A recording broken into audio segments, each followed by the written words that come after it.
وماذا عليهم لو آمنوا بالله واليوم الآخر وأنفقوا مما رزقهم الله وكان الله بهم عليما إن الله لا يظلم مثقال ذرة وإن تك حسنة يضاعفها ويؤت من لدنه أجرا عظيما فكيف إذا جئنا من كل أمة بشهيد وجئنا بك على هؤلاء شهيدا يومئذ يود الذين كفروا وعصوا الرسول لو تسوى بهم الأرض ولا يكتمون الله حديثا کہ بھلا ان کا کیا بگڑ جاتا اگر یہ اللہ اور یوم آخرت پر ایمان لے آتے اور اللہ نے ان کو جو رزق عطا فرمایا ہے اس میں سے کچھ نیک کاموں میں خرچ کر دیتے اور اللہ کو ان کا حال خوب معلوم ہے۔ اللہ ذرہ برابر بھی کسی پر ظلم نہیں کرتا اور اگر کوئی نیکی ہو تو اسے کئی گنا کر دیتا ہے اور خود اپنے پاس سے عظیم ثواب دیتا ہے۔ پھر یہ لوگ سوچ رکھیں کہ اس وقت ان کا کیا حال ہوگا جب ہم ہر امت میں سے ایک گواہ لے کر آئیں گے اور اے پیغمبر ہم تم کو ان لوگوں کے خلاف گواہ کے طور پر پیش کریں گے جن لوگوں نے کفر اپنا رکھا ہے اور رسول کے ساتھ نافرمانی کا رویہ اختیار کیا ہے۔ اس دن وہ یہ تمنا کریں گے کہ کاش انہیں زمین میں دھسا کر اس کے برابر کر دیا جائے اور وہ اللہ سے کوئی بات چھپا نہیں سکیں گے۔ پچھلی آیتوں میں اللہ تعالیٰ کے انکار، آخرت کے انکار اور بخل وغیرہ کی مذمت بیان کی گئی تھی، اور ان آیتوں میں اللہ تعالیٰ اور آخرت پر ایمان اور اللہ تعالیٰ کے راستے میں مال خرچ کرنے کی ترغیب مذکور ہے، اور اسی سیاق میں حشر کے منظر کا بیان کیا گیا ہے اور ان لوگوں کو کہ ان کے انجام بد سے ڈرایا گیا ہے جو ایمان نہیں لاتے اور نہ نیک عمل کرتے ہیں۔ تو سب سے پہلے جو آیت کریمہ میں فرمایا وَمَاذَا عَلَيْهِمْ لَوْ آمَنُوا بِاللَّهِ، یعنی ان کا کیا بگڑ جاتا اگر یہ اللہ پر اور یوم آخرت پر ایمان لے آتے۔ یہ کیونکہ یہ سب کام آسان ہے، ان کے اختیار کرنے میں کچھ بھی تکلیف نہیں، پھر نہ جانے کیوں نافرمان بن کر آخرت کی تباہی اپنے سر لے رہے ہیں۔ اس کے بعد فرمایا کہ وَكَانَ اللَّهُ بِهِمْ عَلِيمًا، اللہ تبارک و تعالی ان کے تمام حالات سے خوب باخبر ہے۔ پھر فرمایا کہ ان اللہ لا یظلم مثقال ذرہ، یہ جو آخرت میں کافروں کو یا بدعمل لوگوں کو سزا دی جائے گی تو معاذ اللہ یہ کوئی ظلم نہیں ہے، کیونکہ اللہ تعالیٰ کسی کے اوپر ذرہ برابر بھی کوئی ظلم نہیں کرتا۔ یہاں یہ بات یاد رکھنے کی ہے کہ لفظ ذرہ جو آیا ہے اس کا ایک ترجمہ تو معروف ہی ہے کہ ذرہ چھوٹے سے دانے کو کہتے ہیں، اور بعض حضرات نے یہ بھی کہا ہے کہ ذرہ عربی زبان میں لال رنگ کی سب سے چھوٹی چونٹی کو کہا جاتا ہے۔ تو اہل عرب جب کسی چیز کو بے وزن اور حقیر کر کے بیان کرنا مقصود ہوتا ہے اہل عرب کو، تو اس وقت میں یہ بطور مثال ذرہ پیش کرتے ہیں کہ چونٹی کے برابر بھی۔ حاصل یہی ہے کہ ظلم تو ذرہ برابر بھی نہیں ہوگا، لیکن جہاں تک اجر کا تعلق ہے تو ان تک حسنۃ یضاعفھا، کہ اگر کوئی شخص کوئی بھلائی لے کر آئے تو اللہ تعالیٰ اس کو کئی گنا بڑھا دیتے ہیں۔ یہ اللہ تبارک و تعالیٰ کا رحم و کرم ہے کہ برائی کا بدلہ تو اتنا ہی ملتا ہے جتنی برائی کی گئی، اور اچھائی کا بدلہ جو ہے وہ اللہ تبارک و تعالیٰ آخرت میں بعض اوقات چند در چند بڑھا کر دیتے ہیں، بلکہ اپنی طرف سے اس میں اضافہ فرما دیتے ہیں۔ اللہ تعالیٰ کے ہاں ثواب کا کم سے کم معیار تو یہ ہے کہ ایک نیکی کی 10 نیکیاں لکھی جاتی ہیں اور 10 نیکیوں کے برابر ایک نیکی کا ثواب ملتا ہے، اور اس کے علاوہ مختلف بہانوں سے اضافہ در اضافہ ہوتا رہتا ہے۔ بعض حدیث کی روایتوں سے معلوم ہوتا ہے کہ کچھ اعمال ایسے ہیں جن کا بھی ثواب 20 لاکھ گنا تک زیادہ ہو جاتا ہے، اور اللہ تبارک و تعالیٰ کی ذات تو کریم ذات ہے، وہ اپنی بے پایہ رحمت سے اتنا بڑھا کر دے دیتے ہیں کہ حساب و شمار میں بھی نہیں آتا۔ تو یہ معنی ہے واللہ یضاعف لمن یشاء، اللہ تبارک و تعالیٰ دگنا کر دیتے ہیں یا کئی گنا کر دیتے ہیں جس کے لیے چاہتے ہیں۔ پھر فرمایا کہ یہ سب کرنے کے بعد یؤتی من لدنہ اجرا عظیما، اور پھر اپنے پاس سے بھی عظیم ثواب دیتے ہیں۔ یعنی ایک طرف تو اس عمل کو کئی گنا نیکیوں کے برابر قرار دے دیا گیا، اس کے بعد پھر اپنے پاس سے کوئی اجر عظیم الگ سے عطا ہوتا ہے جو اس نیکیوں کی شمار سے بالاتر ہے. تو یہ ایک عجیب اللہ تبارک و تعالیٰ کی ایک کرم اور رحمت کا معاملہ ہے کہ اتنا زیادہ بڑھانے کے بعد بھی اپنی طرف سے کچھ اور چیز عطا فرمائیں گے، اور اس کو تقریباً ایک ابہام کے ساتھ بیان فرمایا ہے تاکہ آدمی کو یہ پتہ لگے کہ وہ اللہ تعالیٰ اپنے شان کے مطابق دیں گے تو وہ الفاظ کی تعبیر سے بالاتر ہے.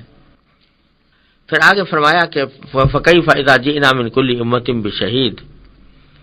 اس وقت ان کا کیا حال ہوگا جب ہم ہر امت میں سے ایک گواہ لے کر آئیں گے، اور جئنا بک علی ہؤلاء شہیدا، اور آپ کو ان لوگوں کے خلاف گواہ کے طور پر پیش کریں گے. یہ تفصیل اس کی یہ ہے کہ پچھلے جو امتیں گزری ہیں ان کے پاس بھی انبیاء کرام علیہ السلام تشریف لاتے رہے ہیں، تو ان امتوں میں سے جنہوں نے انکار کیا اور اپنے انبیاء کی بات نہیں مانی، کفر پر باقی رہے،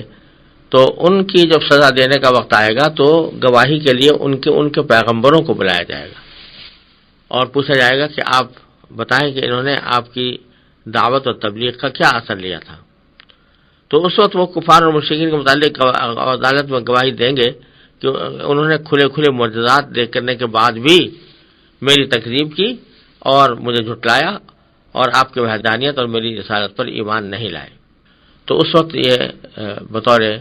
گواہ پیش کیے جائیں گے انبیاء. جئنا من کل امۃ بشہید، یعنی ہر امت سے ایک گواہ بلایا جائے گا، اس سے مراد یہی ہے. اور وجئنا بک علی ہؤلاء شہیدا، اس سے اشارہ ہے ان مشرکین مکہ کی طرف کہ ان مشرکین مکہ کے خلاف گواہی دینے کے لیے آپ کو بلایا جائے گا. جئنا بک، آپ کو لایا جائے گا علی ہؤلاء، ان لوگوں کے اوپر گواہی دینے کے لیے. اور بخاری شریف میں ایک روایت ہے کہ حضور اقدس صلی اللہ علیہ وسلم نے ایک مرتبہ حضرت عبداللہ بن مسعود رضی اللہ تعالیٰ عنہ سے عرض فرمایا کہ مجھے قرآن سناؤ. حضرت عبداللہ بن مسعود نے عرض کیا کہ یا رسول اللہ، آپ مجھ سے سننا چاہتے ہیں حالانکہ قرآن آپ ہی پر نازل ہوا ہے؟ اس پر آپ نے فرمایا ہاں پڑھو. میں نے سورہ نساء کی تلاوت شروع کر دی، اور جب اس آیت پر پہنچا کہ فَكَيْفَ إِذَا جِئْنَا مِنْ كُلِّ أُمَّةٍ بِشَهِيدٍ، یعنی اس وقت کا کیا حال ہوگا جب ہر امت سے ایک گواہ بلایا جائے گا، وَجِئْنَا بِكَ عَلَىٰ هَؤُلَاءِ شَهِيدًا، اور ان کفار مشرکین مکہ کے اوپر گواہی دینے کے لیے ہم آپ کو لے کر آئیں گے. جب اس آیت پر میں پہنچا تو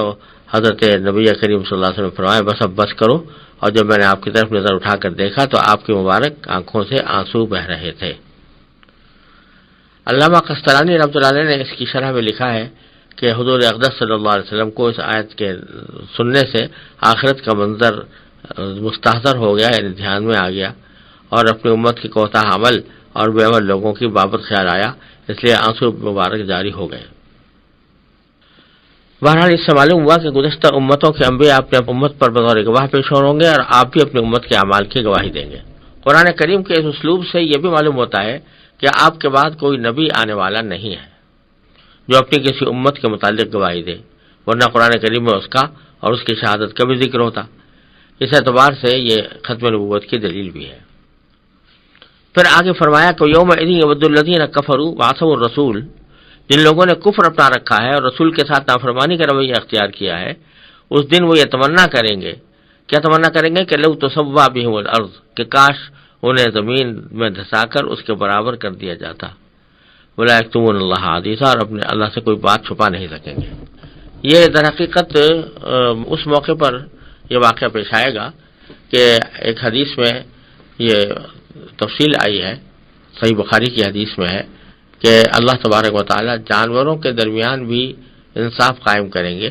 یعنی دنیا میں ایک جانور نے اگر کسی دوسری جانور پر کوئی ظلم کیا ہے، کوئی سینگ ہی مار دیا ہے، تو آخرت میں ان کا فیصلہ اس طرح ہوگا کہ ان کو بلا کر ان کا بدلہ چکا دیا جائے گا،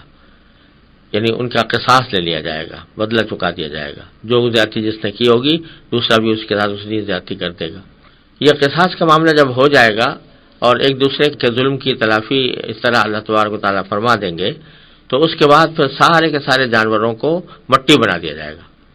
کیونکہ وہ مکلف تو ہے نہیں، کیونکہ مکلف نہیں ہے، لہذا نہ ان کے لیے جنت ہے نہ جہنم ہے، اور پھر اس کے بعد ان کی زندگی بے فائدہ ہے، اس لیے ان کو مٹی میں تبدیل کر دیا جائے گا. دوسری طرف جب کافر یہ دیکھیں گے کہ جانوروں کو تو مٹی بنا دیا گیا، لیکن ہم اپنے اعمال کی وجہ سے مٹی بننے کے بھی لائق نہیں رہے، بلکہ اب ہمیں جہنم کے عذاب کا سامنا کرنا پڑے گا جو بڑا ہی ناقابل برداشت نظر آ رہا ہے، تو اس وقت میں وہ یہ تمنا کریں گے کہ کاش ہمیں زمین میں دھسا کر ہمیں بھی مٹی بنا دیا جاتا۔ اور یہی مضمون سورہ نبا میں کے بارے میں بھی آیا ہے، وَإِذْ يَقُولُ الْكَافِرُ يَا لَيْتَنِي كُنتُ تُرَابًا، کافر یہ کہے گا کہ کاش میں بھی مٹی ہو جاتا، یعنی جس طرح جانوروں کو مٹی بنا دیا گیا ہے اسی طرح میں بھی مٹی ہو جاتا۔ آخر میں فرمایا وَلَا يَكْتُمُونَ اللَّهَ حَدِيثًا، یعنی کفار اپنے عقائد و اعمال سے متعلق کچھ بھی پوشیدہ نہیں رکھ سکیں گے، ان کے ہاتھ پیر اقرار کریں گے، انبیاء گواہی دیں گے، اور اعمال ناموں میں بھی سب کچھ موجود ہوگا کہ انہوں نے کیا کیا کام کیے ہیں۔ اس آیت کے بارے میں ایک شبہ ہوتا ہے جو حضرت عبداللہ بن عباس رضی اللہ عنہ سے پوچھا گیا کہ قرآن کریم میں ایک اور جگہ یہ ارشاد فرمایا گیا ہے کہ کفار کچھ بھی نہ چھپائیں گے، اور دوسری جگہ یہ ہے کہ وہ قسم کھا کر کہیں گے کہ واللہ ربنا ما کننا مشرکین، کہ یہ باقاعدہ قسم کھا کر کہیں گے کہ اے اللہ ہم آپ کی قسم کھا کر کہتے ہیں کہ ہم نے شرک نہیں کیا دنیا میں، وہ صاف انکار کر دیں گے شرک کرنے سے۔ اور یہاں یہ فرمایا جا رہا ہے کہ کچھ چھپا نہیں سکیں گے، تو بظاہر ان دونوں میں تعارض معلوم ہوتا ہے۔ تو عبداللہ بن عباس رضی اللہ تعالیٰ نے جواب دیا کہ ہوگا یوں کہ جب شروع میں کفار یہ دیکھیں گے کہ مسلمانوں کے سوا کوئی جنت میں کوئی جا ہی نہیں رہا، تو وہ یہ طے کر لیں گے کہ ہمیں اپنے شرک اور اعمال بد کا انکار کر دینا چاہیے، ہو سکتا ہے اس طرح ہم نجات پا جائیں۔ تو شروع میں وہ انکار کر دیں گے اور کہیں گے کہ ہم تو مشرک نہیں تھے، لیکن اس کے انکار کے بعد خود ان کے اعضاء ان کے خلاف گواہی دیں گے، اور چھپانے کا جو مقصد انہوں نے بتایا تھا اس میں بھی ناکام ہو جائیں گے۔ اس وقت سب کو یقیناً اقرار ہی کرنا پڑے گا، اس لیے وہاں فرمایا کہ وَلَا يَكْتُمُونَ اللَّهَ حَدِيثًا، وہ کوئی بات بھی اللہ تعالیٰ سے چھپا نہیں سکیں گے۔